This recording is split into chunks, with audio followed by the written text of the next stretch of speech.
teman-teman semua, di sini saya Emia Atania Brusinulingga dari kelas Santa Clara akan menjelaskan tentang gestur doa dan gestur penghormatan dalam liturgi.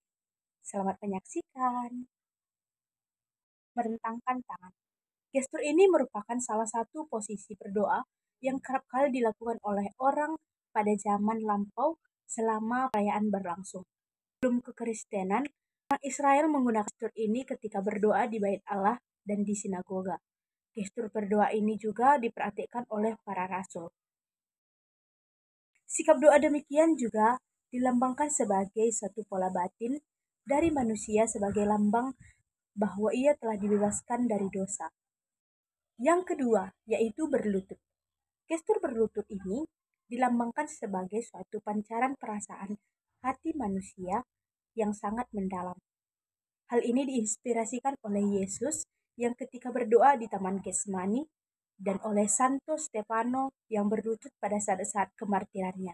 Berlutut juga merupakan sikap penghormatan kepada Allah, terutama dalam menjalankan devosi atau doa pribadi.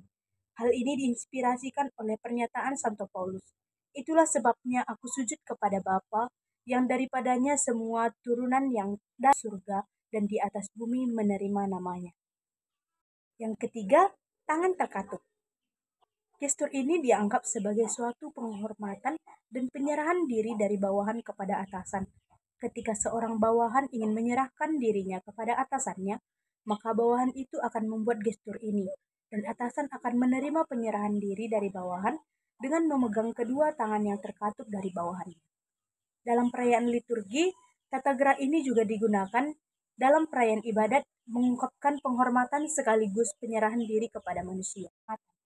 Gestur penghormatan. Yang pertama, menundukkan kepala dan membungkukkan badan.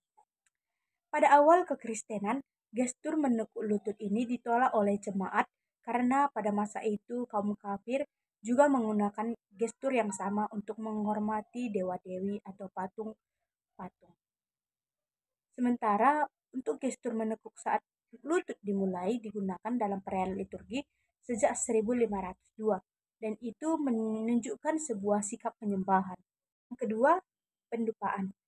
Penggunaan dupa dalam ritual keagamaan merupakan suatu yang berlaku hukum dalam perkembangan agama atau keyakinan di bumi.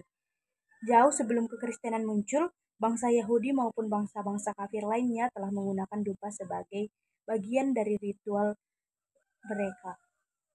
Namun justru karena merupakan bagian dari praktik kekafiran, gereja perdana memandang dupa sebagai bagian yang tidak dianggap perlu dalam perayaan Kristiani.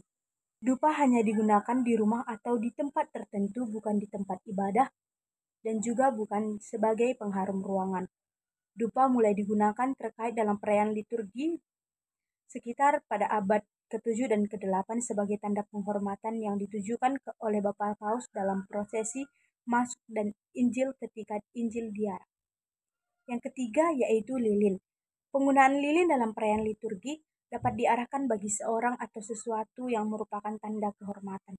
Dalam kebiasaan yang berlaku pada zaman Kekaisaran Romawi, lilin bernyala digunakan bagi para pejabat kekaisaran dan juga bagi patung dewa-dewi. Gereja menggunakan lilin sebagai simbol terang Kristus.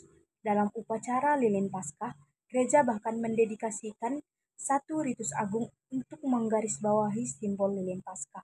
Pada malam Paskah, Kristus diproklamasikan sebagai terang dan cahaya yang berkat kebangkitannya telah menganugerahkan keselamatan dan menghalau kegelapan dan kuasa dosa.